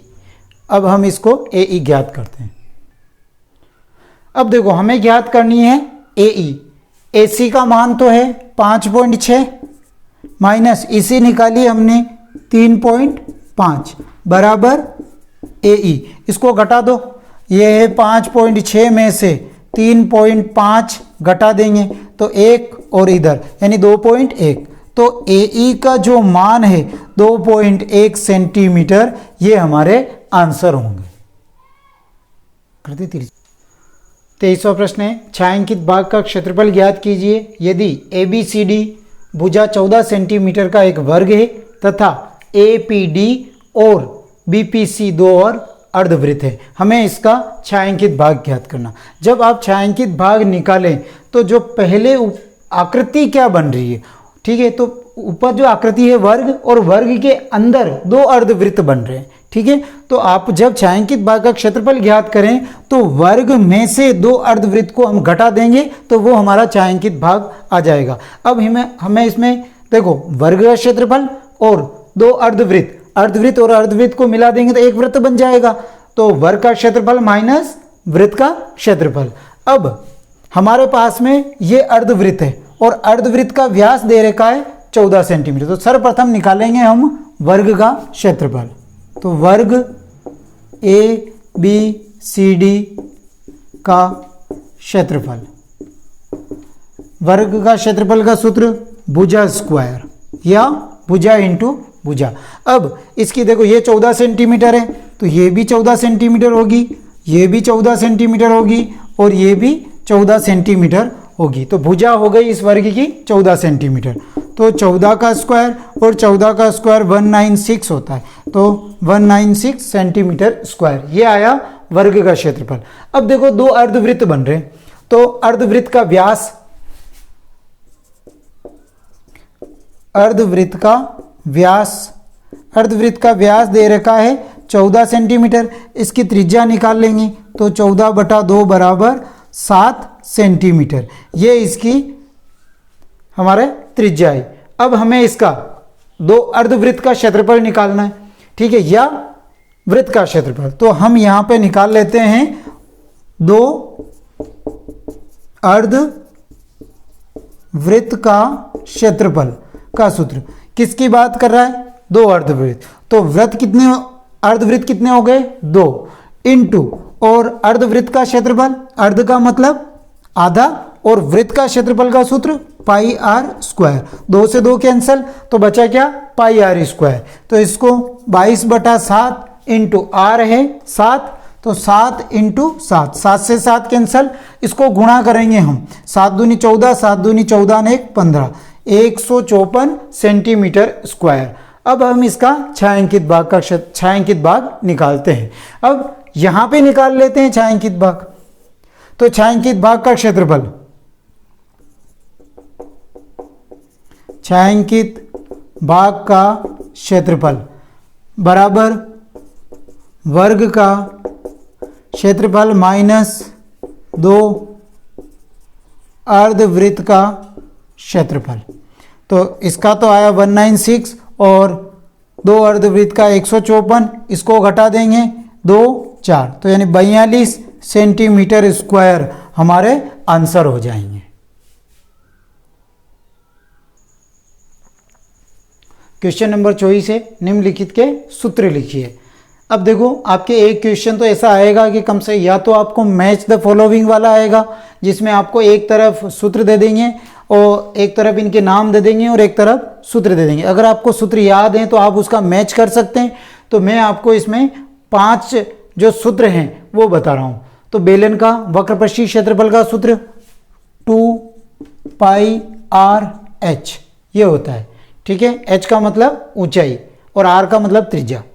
अब गोले का आयतन, गोले का आयतन 4/3 पाई आर क्यूब, और घनाभ का आयतन लंबाई इंटू चौड़ाई इंटू ऊंचाई, तो लंबाई इंटू चौड़ाई इंटू ऊंचाई।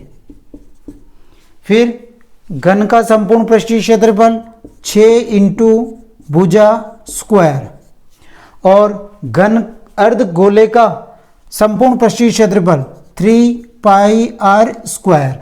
ऐसे ही अगर एक और अर्ध गोले का वक्रपृष्ठीय क्षेत्रफल का सूत्र होता है 2 पाई आर स्क्वायर, ठीक है, ध्यान में रखें। तो हमारा जो बेलन का वक्रपृष्ठीय क्षेत्रफल का सूत्र होगा 2 पाई आर एच, बेलन गोले का आयतन 4/3 पाई आर क्यूब, घनाभ का आयतन लंबाई इंटू चौड़ाई इंटू ऊंचाई, और घनाभ का संपूर्ण पृष्ठीय क्षेत्रफल 6 इंटू भुजा स्क्वायर, और अर्ध गोले का संपूर्ण पृष्ठीय क्षेत्रफल 3 पाई आर स्क्वायर। 25वां क्वेश्चन है, निम्न समीकरण को आलेखीय विधि से हल कीजिए, अर्थात हमें ग्राफ बनाना। समीकरण नंबर फर्स्ट है 3x + 2y = 12 और 5x - 2y = 4। तो देखो जब आपके कोई समीकरण ऐसा सवाल हो तो आपको x का मान सर्वप्रथम बरोबर करेंगे। तो इस समीकरण को तो हम गुणा करेंगे 5 से, और इस समीकरण को गुणा करेंगे हम 3 से, ठीक है। गुणा कर लेते हैं। 5 × 15x + 10y = 12 × 5 = 60।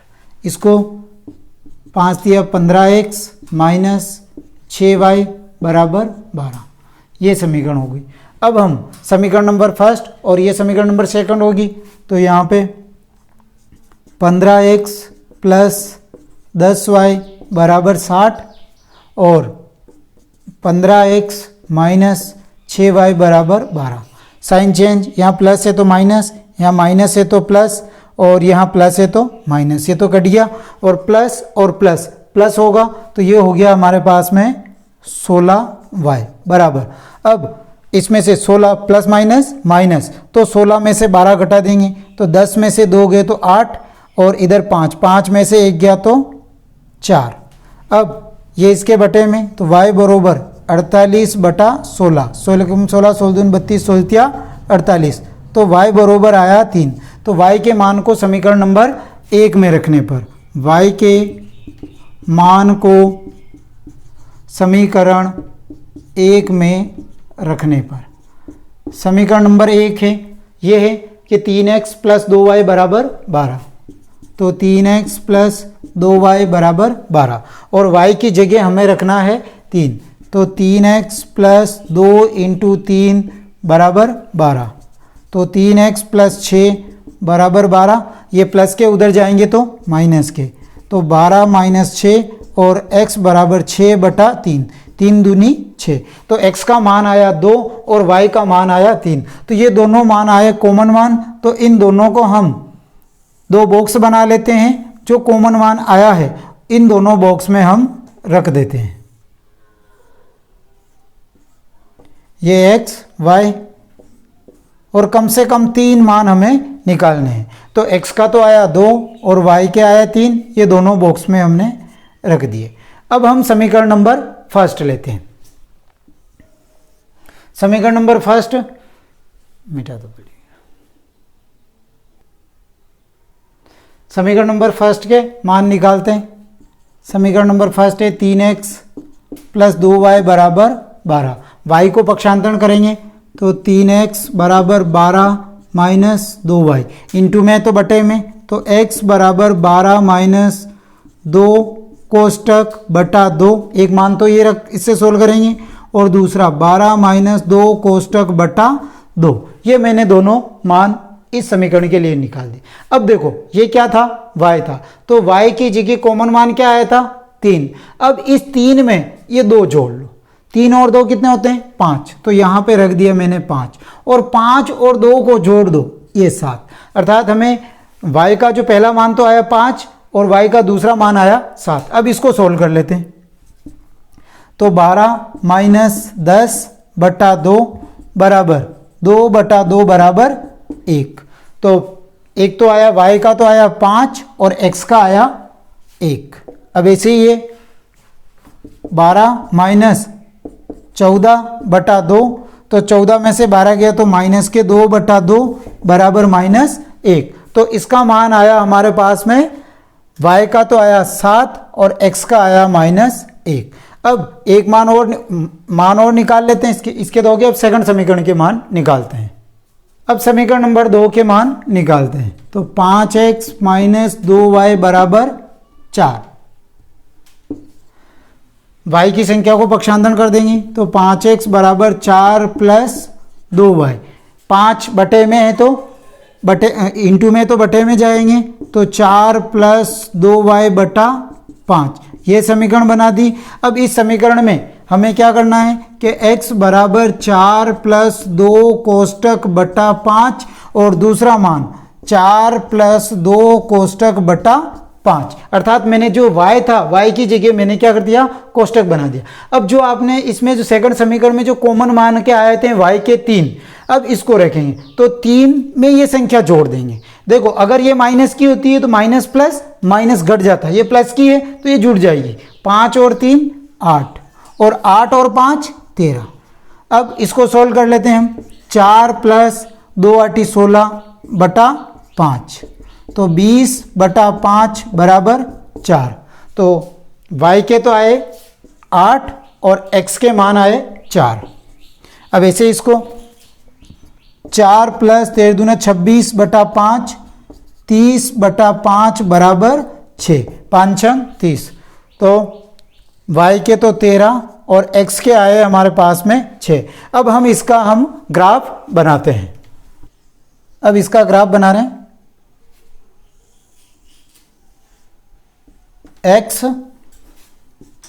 x dash y और y डैश, और ये है 0, और x की हाईएस्ट संख्या है हमारे पास में 6 और y की संख्या है 13। तो इसको और ऊपर तक बढ़ा देंगे x की।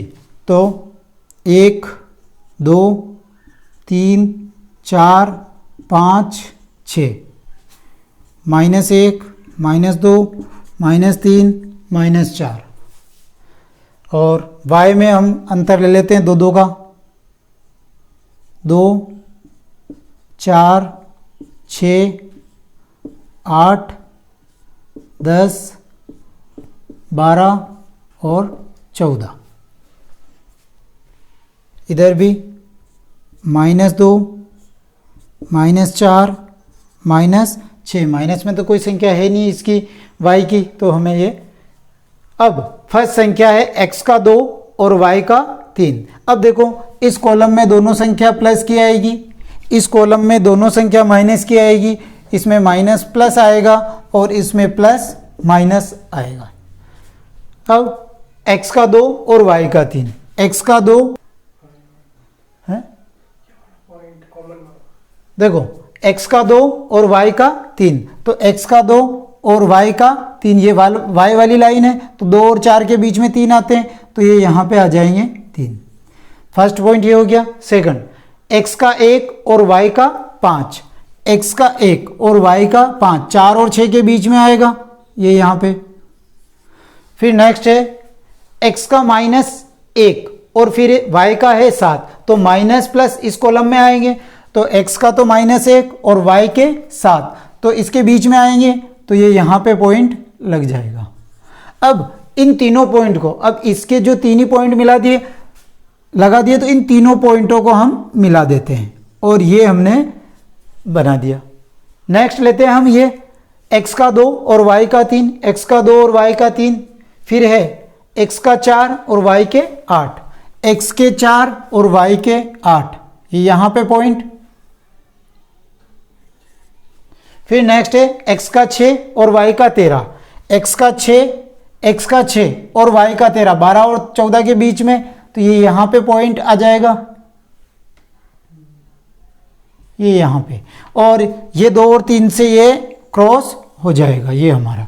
और जो हमारा मेन आंसर है ये 2 और 3, ये हमारा ग्राफ हो जाएगा। अब इसका पैमाना लिखना है। पैमाना हम इस कॉर्नर में लिखते हैं, तो पैमाना OX अक्ष पर, OX अक्ष पर अर्थात इधर हमने अंतर कितना लिया, 1 सेंटीमीटर, तो 1 सेंटीमीटर बराबर 1 बड़ा खाना।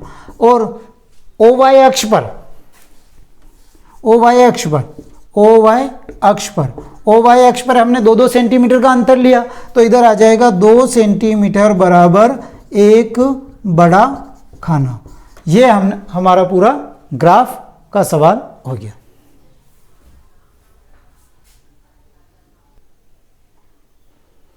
खंड यह अंक 12 है 6, अर्थात 26, 27, 28 जो 3 प्रश्न हैं आपके 6-6 नंबर के आएंगे, जिसमें से 26वां क्वेश्चन है माध्यक ज्ञात कीजिए। प्राप्तांक दे रखे हैं 0 से 10, 10 से 20, 20 से 30, 30 से 40, 40 से 50।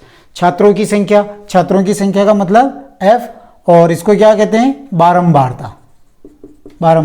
4, 28, 42, 20, 6। हमें ज्ञात करना है माध्यक, तो माध्यक ज्ञात करने के लिए हमें CF टेबल चाहिए, अर्थात संचयी बारंबारता। संचयी बारंबारता में ये 4 ऐसे जैसी, इस 4 में 28 जोड़े 32, 32 में 42 जोड़ेंगे 4 और 7, और इसमें 74 में 20 जोड़ेंगे 94, और 94 में 6 जोड़ेंगे 100। अब हम इसके जो हमने जो CF टेबल बनाई है, ये हमारी ये राइट है या रॉन्ग, तो हम इसकी F की टोटल कर लेते हैं। अगर इसकी F की टोटल भी अगर 100 आ जाती है, तो ये जो हमने जो CF टेबल बनाई है हमारी राइट है। 8, 4, 12, 13, 14, 14 और 6, 20, 20 की सुपर हासिल 2, 2, 2, 4, 4, 8 और 2, 10। सही है। अब हम निकालते हैं माध्यक में m बराबर n/2, n का मतलब बारंबारता का योग, तो 100/2 बराबर 50। अब ये देखना, ये 50 आपकी CF टेबल किस में आ रही है, तो 50 आ रहे हैं 74 में, तो इसके हम अंडरलाइन कर लेंगे। अब हम माध्यक का सूत्र लिखेंगे, तो माध्यक बराबर L plus n/2 minus CF/F into H।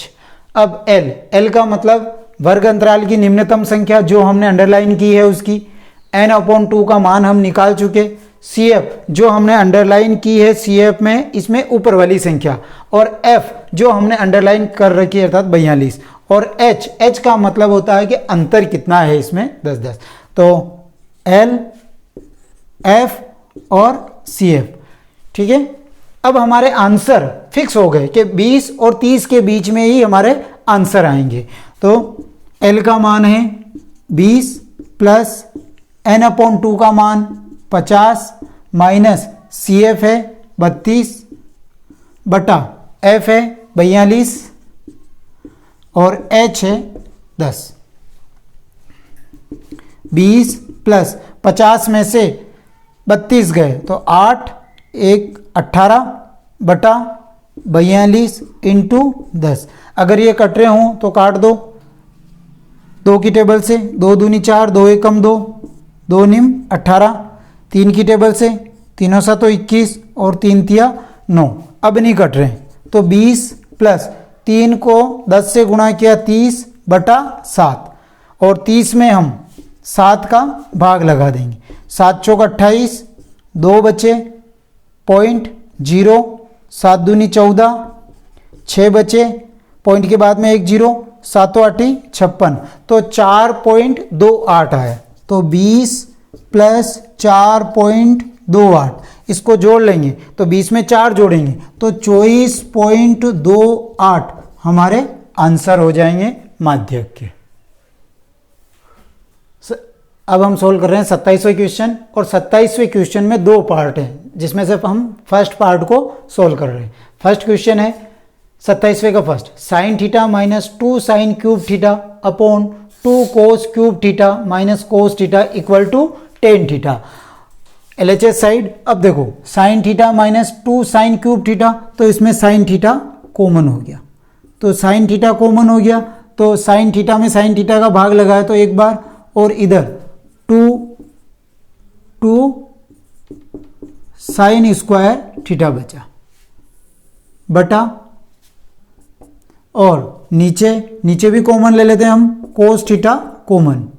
तो देखो कोस थीटा कॉमन तो इसमें इसका भाग लगाया तो 2 कोस स्क्वायर थीटा बचा और माइनस कोस थीटा में कोस थीटा का भाग लगाया तो एक बार। अब देखो sign square theta plus cos square theta बराबर होता है 1। तो अब इस एक और इस एक की जगह sine square theta plus cos square theta रख देंगे। साइन थीटा कोष्टक sine square theta plus cos square theta minus 2 sine square theta बटा कोस थीटा कोष्टक 2 cos square theta minus sine square theta plus cos square theta. अब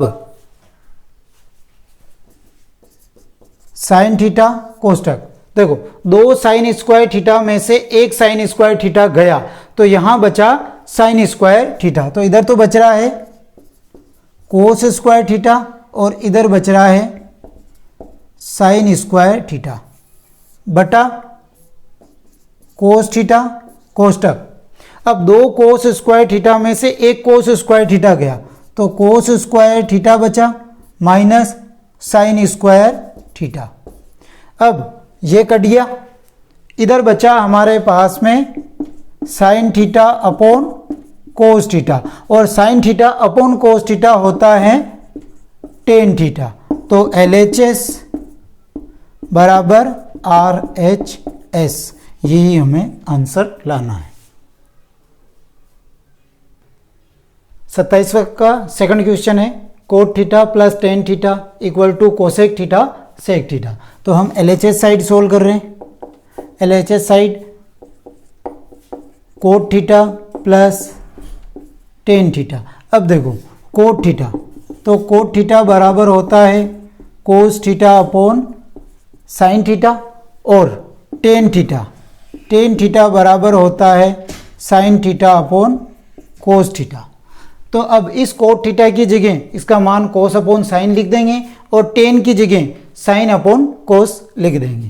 तो कोस theta upon sine theta plus tan theta का मान होता है sine theta upon cos theta. देखो sign और कोस इसका एलसीएम लिया, साइन थीटा और कोस थीटा।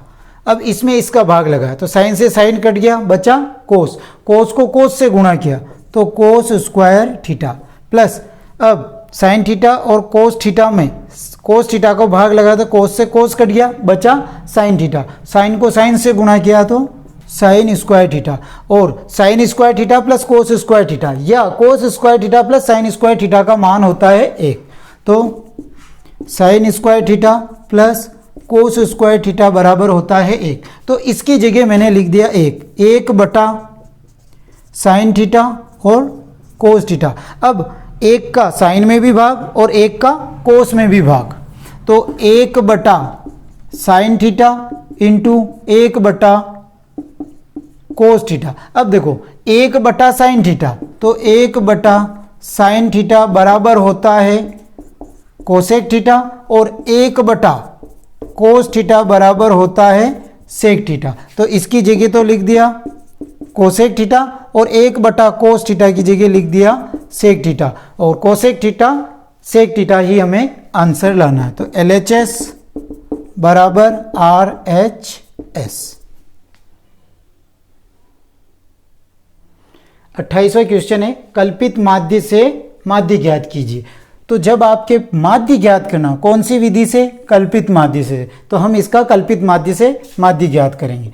तो माध्य ज्ञात करने के लिए सर्वप्रथम काम है हमें x निकालना है, ठीक है, x मध्यमान। तो इसमें अंतर कितना है? अंतर है 10 है, और 10 के आधे 5 फंस संख्या हम प्लस कर देंगे। 0 में 5 प्लस किया 5, 10 में 5 प्लस किया 15, 20 में 5 प्लस किया 25, 30 में 5 प्लस किया 35, 40 में 5 प्लस किया 45। अब हमें निकालना है कल्पित माध्य। तो कल्पित माध्य में x माइनस ए बराबर डी, पहले एक कॉलम बना दें जिससे कि आपके गलती, देखो अब कल्पित माध्य ज्ञात करने के लिए पहले कॉलम बना दें। तो x माइनस ए बराबर डी, फिर लिख दें हम f इंटू डी, ठीक है। अब x तो ये है 5, 15, 25, 35, 45 माइनस, अब हम a बराबर हम मान लेते हैं इसमें 25। तो a बराबर 25, 25, 25, 25, 25 और 25। अब 25 में से 5 गए तो माइनस के 20, 25 में से 15 गए माइनस का 10, 25 में से 25 गया 0, 35 में से 25 गया 10, और 45 में से 25 गया तो 20। ये आया हमारे पास में d का मान। अब हम करेंगे FD, यह है f और यह है d, ये f, बारंबारता को हम f कहते हैं। 6 दूनी 12 माइनस के 120, और 10 को 10 से गुणा किया 100, और 13 को 0 से गुणा किया 0, और 7 को 10 से गुणा किया 70, और 4 को 20 से गुणा किया 80। अब हम माइनस माइनस प्लस और प्लस प्लस प्लस, तो ये हो गए माइनस के 220 और ये हो गए 150। अब हमारा जो सूत्र है कि x बार बराबर a plus sigma F D बटा सिग्मा एफ, ये सूत्र होता है। और हमें ये एफ डी निकाला, तो ये सिग्मा एफ डी का मान है 220 में से 150 घटा देंगे तो माइनस के 70 बचेंगे। और f की टोटल, तो सिग्मा f की टोटल कर लेते हैं, 6 और 13, 14, 15, 16, 20, 20 की सुपर हासिल 2, 2 और 2 4, 40। ठीक है, अब हम इस सवाल को सोल्व कर लेते हैं। देखो कल्पित माध्य का सूत्र है x बार बराबर a plus sigma F D बटा सिग्मा एफ। a बराबर हम 25 और सिग्मा एफ डी का मान आया -70 और सिग्मा एफ का मान 40। अब इसको मान इसमें रख देते हैं हम इस सवाल में। तो a का मान तो है 25 प्लस सिग्मा एफ डी का मान है -70 बटा सिग्मा एफ है 40। 0 से 0 कैंसल। अब -7 में 4 का भाग लगाया तो 4 एकम 4, 3 बचे, 0.0, 4 7 28, 2 बचे और 4 पंजे 20। तो 25 प्लस माइनस 1.75 आए। तो प्लस माइनस माइनस, तो 25 माइनस 1.75। अब 25 में से 1.75 घटा देंगे तो 0.00। अब 10 में से 5 गए तो 5, इधर बचे 9, 9 में से 7 गए तो 2, पॉइंट इधर बचे 4, 4 में से 1 गया तो 3 और इधर 2, यानी 23.2 23.25। तो जो हमारा आंसर आया 23.25, ये हमारे कल्पित माध्य के आंसर होंगे।